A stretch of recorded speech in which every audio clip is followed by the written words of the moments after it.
Welcome back. All right, now I've been joined virtually via Skype by one of the Labour Party Edo State 2024 aspirants in the person of engineer comrade Mike Oshoibuge. He is, an engineer and someone who has had a remarkable journey of personal growth and activism, as his team has said. He'll be joining us now. Good afternoon, engineer. How are you doing? Good afternoon, my brother. Thank you so much. It's good to have you. Thank you so much for having me. All right. So let's start with something very basic, like I like to do with aspirants and candidates. Why do you want to be Edo State governor? I want to be Edo State governor to redeem what I consider the battered esteem of our state.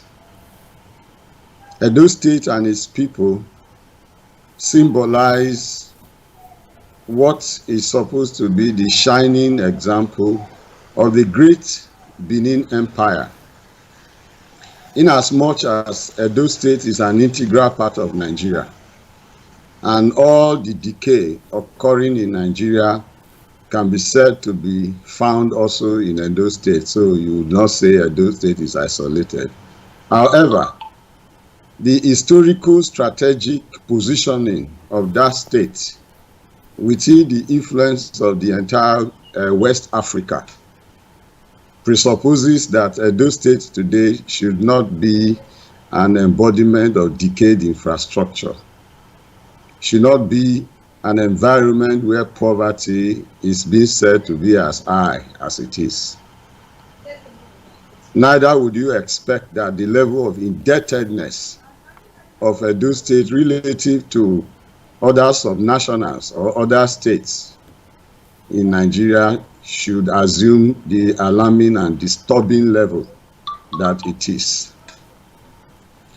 I want to be governor of Edo State because I believe very strongly that destiny, or let me put it this way, God has subjected me through various experiences in life, which I considered as proper life education and training, ready to provide a leadership that is backgrounded by integrity fundamentally. Because what is happening in Edo State now is what most people see as economic decay. But as a student of history who has a reasonable knowledge of the dynamics of society, vis-a-vis the movement of civilization and development of society, I can say very authoritatively that the social decay or economic decay that we see is predicated on social decay. And the social decay itself, along with political decay, are situated within a fundamental backgrounding moral decay, which has occurred in Edo State. At my age and level and experience, I can recall with nostalgia what our communities in Edo State look like. Not even to talk about what the Portuguese recorded about Benin City in the 14th or 15th centuries when they landed in Edo soil. They saw a beautiful city which even had up to 7-story buildings, later on destroyed by the British, and left only 2-story buildings behind. Broad streets that were 3 times the size of a 2-lane modern road, with underground channels that took away storm waters, got in from erosion, with street lights that were powered and fueled with palm oil. A beautiful city with bronze of arts and so many other beautiful things that were recorded. That same society today appears to have moved some steps forward and several steps backward. You go to Edo State, the roads are terrible. So many people in Edo State can no longer link up with their communities. And people will then ask you, what is the solution? For me, the solution cannot be doing the same thing and doing it the same way we have been doing it all these years. How have we been electing our leaders in Edo State? People tend to look at money, how much money you have acquired in life, who is your godfather, who is behind you, and all of that. As student senior president of University of Benin 1996, 97, I experienced part of Edo politics, and I was particularly angry at godfatherism, which is still in existence in Edo State politics till today. So do you have the political will to fight godfatherism? Sure. I am coming to that. And that's why I talked about the experiences I witnessed in life. By 1996, my brother, I was offered 3.6 million as student senior president, and I turned it down. Today, that gives me a full courage, a full confidence that as governor of Edo State, I don't think money, the lure of and the seduction of money will make me to be corrupt in office, because I know that corruption is a great drip pipe to the resources of Edo State. And I've always known that if we are able to combat corruption, we might be surprised that we have up to 60% of necessary amenities, of necessary funds, rather, to inject into developmental stride rapidly of that state. So I've had a unique experience in so many struggles as student senior president, which culminated in my suspension from University of Benin and arrest and detention by Abacha's government in Benin prison for 7 months. And even in prison, I carried out what you will call a coup, because I did not like the criminal culture that existed in a place that is supposed to be a correctional abode for young people and adults who found themselves in an environment like that. I proceeded to the oil and gas industry, where, given my background, my inclination was to discontinue activism in any form and concentrate in climbing the corporate ladder. Again, various incidences or events that attracted a deep feeling of compassion stirred me off that corporate ladder course. And I got involved again in Petroleum and Natural Gas Senior Staff Association of Nigeria, where I was also impregnated with the ambition, so to speak, to emerge as the national president of Pengasin. And there are so many stories, that I can tell you from that adventure, as it were. I became branch chairman of Pengasin. I became sector chairman of Pengasin. And I wanted very badly to emerge as the national president of Pengasin. Made 2 attempts. By the 3rd attempt, I was sacked from my job by a conspiracy that was even strange to speak of. Both internal comrades, so to speak, who felt threatened should I emerge as the national president of Pengasin, and the parasitic opportunists to control the petrodollar in the oil and gas industry. My struggle was patriotic, absolutely patriotic. I was convinced that the oil and gas deposited in the soil of Federal Republic of Nigeria should not be a curse. It should rather be blessing to the country. Having worked in United Arab Emirates for a while and saw what oil and gas constituted as a foundation for their developmental stride, I felt that some things were wrong in our society and needed to be corrected. With all these experiences behind me, coupled with my experiences in engineering services, in the construction industry, in the oil and gas industry, in the drilling subsector, where technology is being massively applied, in going through up to about 5,000 kilometers of depth to access oil and gas reservoir, and being conscious of the fact that today's development in our society is primarily anchored on technological acquisition. Edo State is not an exception to where application of science and technology is imperative at this moment in time, given the fact that Edo State enjoys a vast arable land for agricultural development and solid mineral deposits in Edo North, in Edo South, and in Edo Central.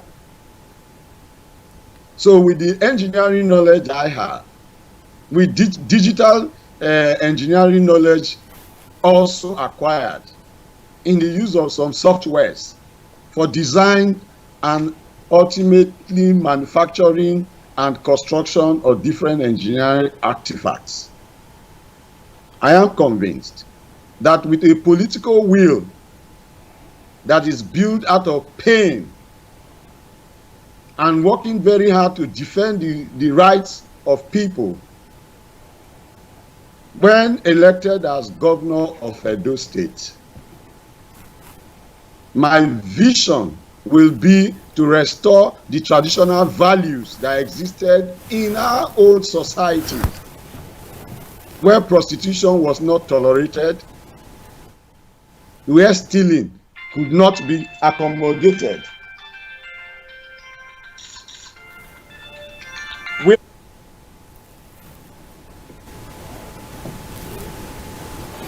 No, sure. Are you still there? me. Yeah, I can hear you now. Go ahead.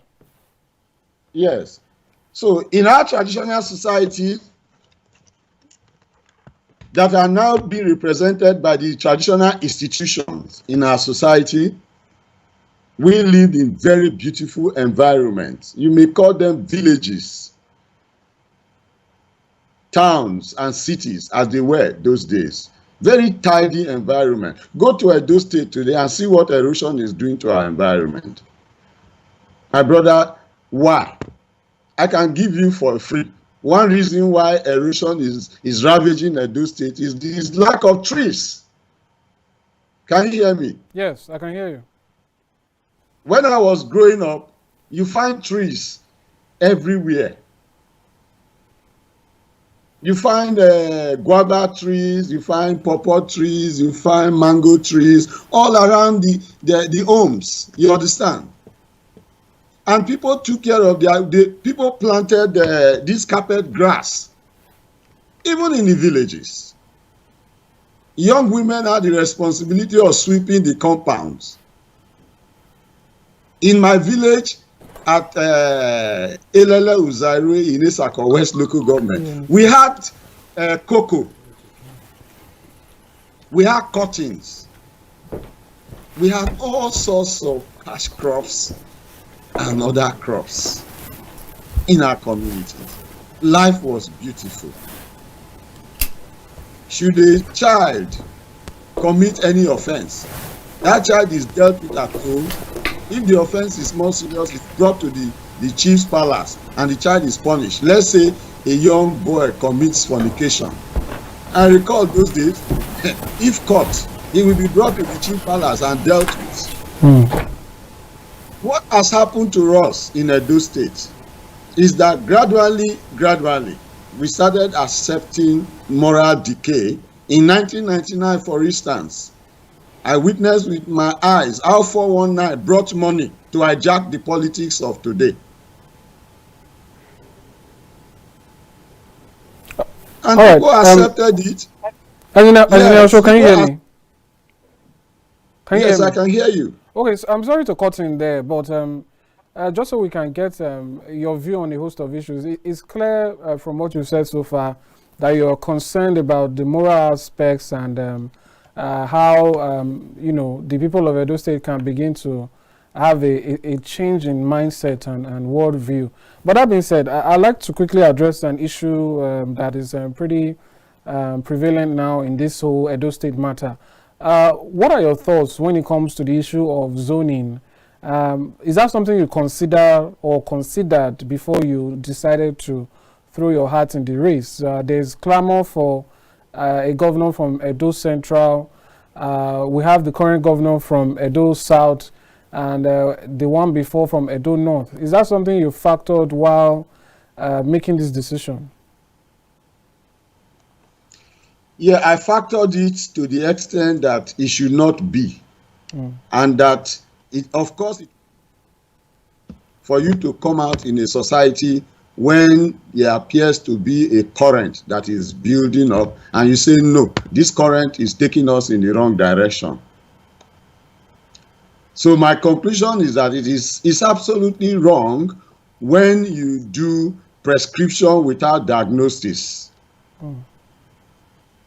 What you have said now is prescription without diagnostics.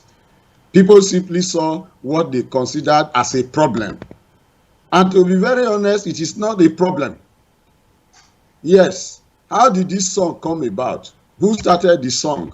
I have asked some of the advocates of this zoning, and they've not been able to give me a very reasonable answer. Number one, the current political order in Edo State is wrong. It's completely wrong.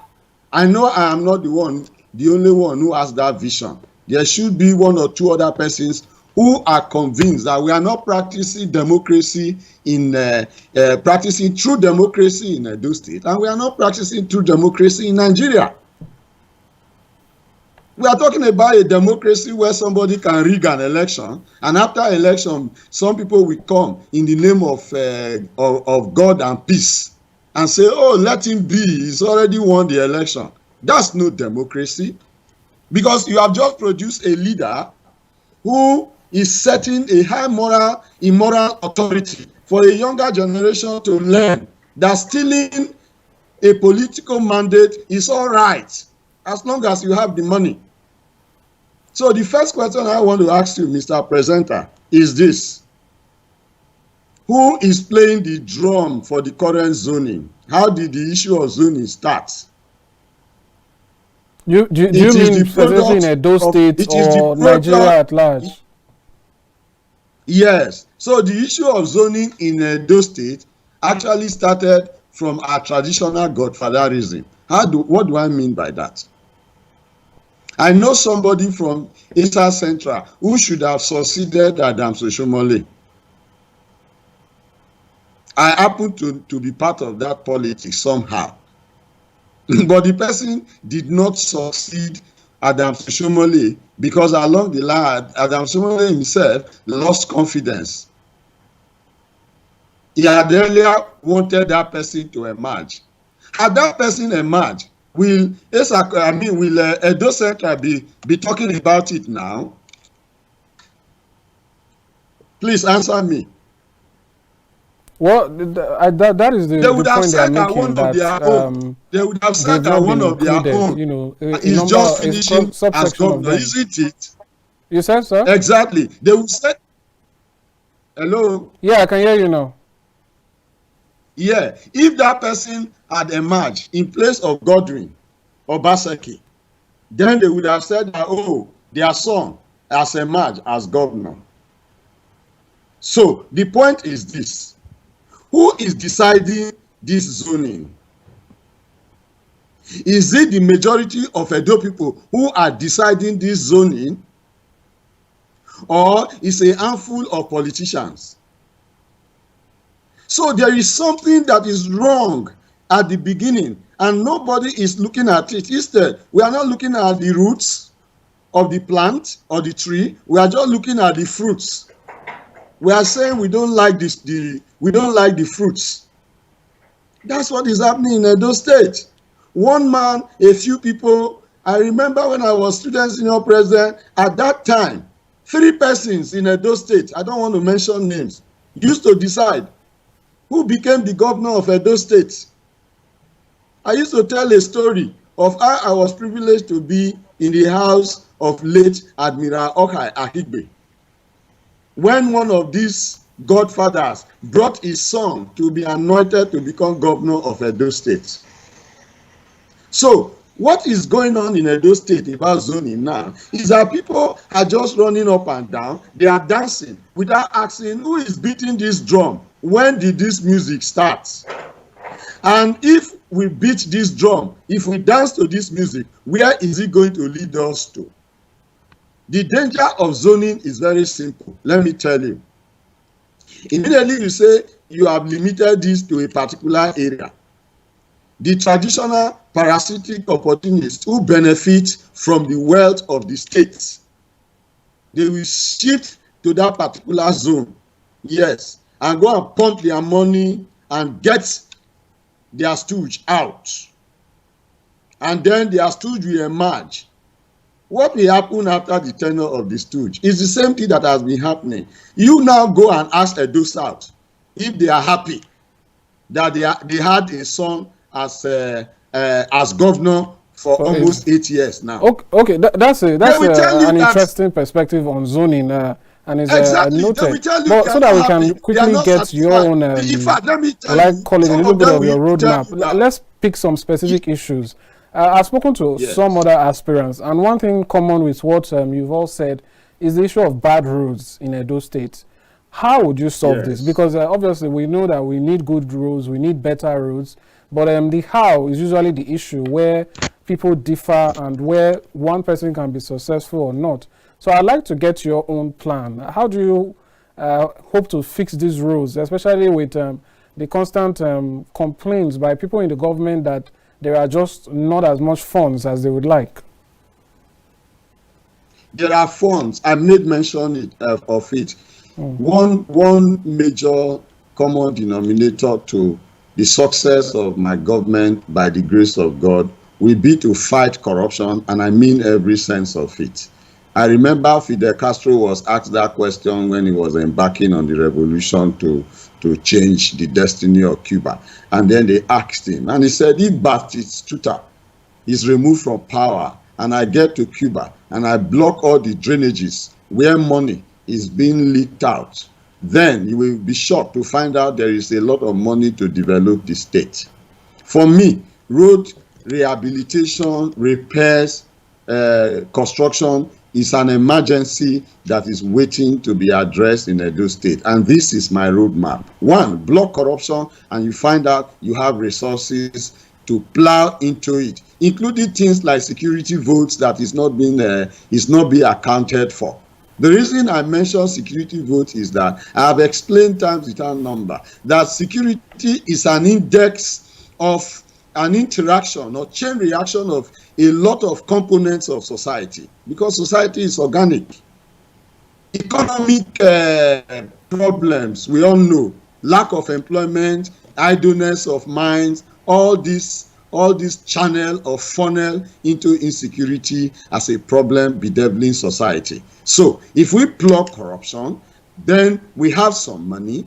And first of all is to repair roads. It is not to start constructing roads. Right now in Edo State, people cannot access roads. And that is cannot access their communities. This is as a result of potholes that you can't cross in some strategic locations. You are moving from Benin to Okpila. You find that the road is good in some places.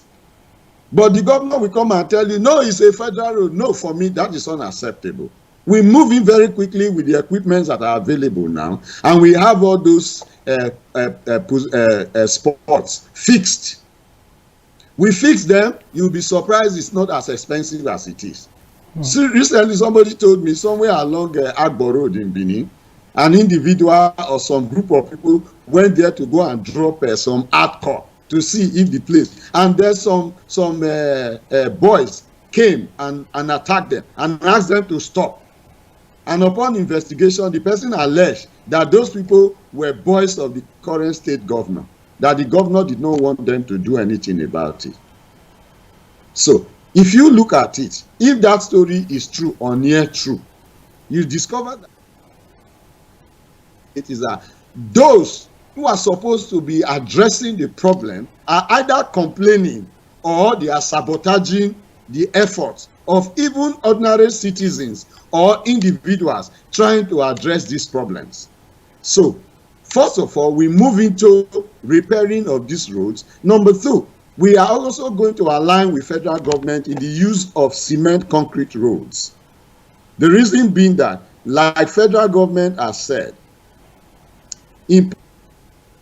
to asphalt the existing road is becoming very astronomically expensive because of the unfavorable naira-dollar exchange rates. So federal government is already looking inward to see, okay, how do we get the road fixed? An alternative option, of course, an option is the use of concrete pavement roads. And I'm an engineer. And as an engineer, I tell you, I understand what it is to conceive a project, plan the project, manage the project execution, evaluate that project, and bring it to a conclusive end, and ensure that the quality is achieved as designed. And when roads are built under my watch, drainage is something that is going to be looked at critically. We design drainage into roads from the very beginning. And if we are going to be using a lot of cement, let me tell you, I have a model. That model is modular plants, modular processing plants, modular refinery, modular cement factory, modular refinery for ethanol, modular plant for production of carbon dioxide, modular plant for producing oxygen, for producing this, for producing that. Modular form. Why modular form? Because as a state, we want to master every particular technology, so that when we start doing road construction, for instance, all the equipments for road construction, we can also build them within the state, rather than just importing this equipment at very high costs, with corruption even imputed into it. So, as an engineer, we are going to domesticate the design, the construction, the fabrication of equipments for road construction, equipments and plants for the production of cements in modular forms. We have Dangote cement, we have Boa cement. They are a monopoly. That is why cement in Edo State is like 5,000 plus. We are aware of Ibeto's story in this country. With Ibeto's story, you and I know that cement today is not supposed to be selling more than 3,500. There is the politics of cement. There is even the politics of manufacturing in Nigeria. As an activist governor that I am going to become, I will courageously confront all those sabotage activities that are plaguing our economy within the Edo State. Okay, now, all right, Engineer Osho. I'm sorry, we seem to have run out of time now. But just to round up, I'd like to get your thoughts on the issue you've started with, which is on a mindset change in terms of realigning the people to the moral aspects. There's a particular issue that is said to be common in Edo State, which is the issue of human trafficking. whether by intention or not. We see people who try to take routes, illegal routes into other countries, going through the Libya routes and all of that. We even had the Oba of Benin having to wade into the matter and ensure that things get better. Is there something you would do in that regard? Like I told you, leadership by example in terms of establishing a very high moral standard in leadership will go a long way. One way of establishing that high moral standard is what I mentioned earlier on. When the people realize that you are not a corrupt governor, the people are aware. As at the time you are getting into government, you declare both asset and liability. My people, this is how much I met coming from federal government. So this is how much is coming from federal government every month. This is what we are generating as IGR. This is what we are getting from donor agencies. This is what we have collected as loans. And this is what we are spending to pay the loan back or to service the loan. We are going to have a very clear and graphic representation of where we are and where we are standing, so that as we journey along, Edo State, the people, citizens will see if there are areas where we can make collective sacrifices. Because you talked about roads. Let me tell you, if Edo people can trust me, and I now decide to concession a road, for instance, to an investor, I say, build this road, Edo people will pay you toll gates on that road. Edo people will pay only if and when they trust me, only if and when I run that decision by them. And that is how we are going to operate. So talking about trafficking, why are people leaving the country? Why are they leaving the state? Through trafficking. They are being driven by economic ghosts. People want to survive. And prostitution is part of the trafficking. Let me tell you. Now, how did some of these people, some of the young girls, get into prostitution? You may not be aware, but let me inform you that in government, successive government, you will see government, public servants, they will carry a bus. They will go to a place like Ambrose Ali University and go and carry young girls. Take them to different locations and sleep with them. And then they drop money with those girls that they had never seen, young girls, money that they had never seen in their lives before. The day that girl is no longer being brought to government house or somewhere by a public officer to sleep with her, the next thing is, where else can I get this kind of money? Oh, if I go to Italy, I can get even more money than that.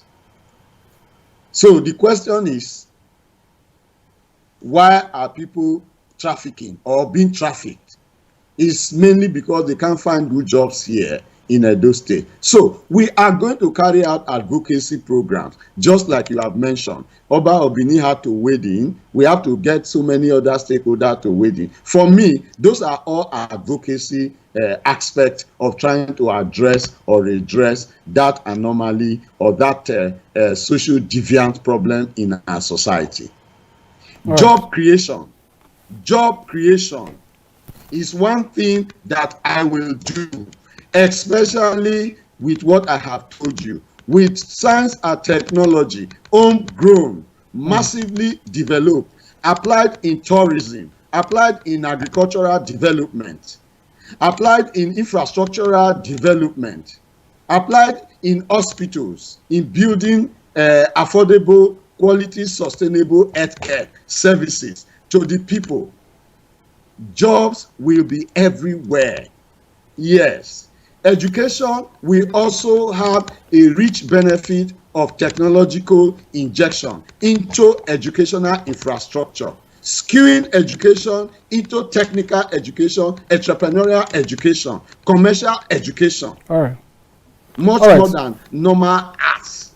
All right, Engineer Osho, I'm so sorry, we seem to have run out of time now, but it's been great hearing your thoughts and the situation of things as you believe it is in Edo State and what you hope to do to change it.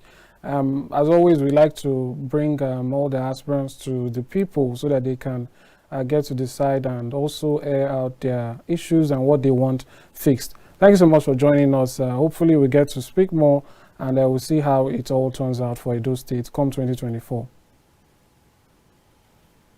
Thank you so much, my brother. I am so grateful for this opportunity. God bless you, and God bless Edo State. Amen. All right, that is what we'll take on this segment of the program. We'll go on a short break. When we return, we'll be joined by another guest to speak on some prevailing issues on the state of the nation. Stay with us. We'll be back shortly.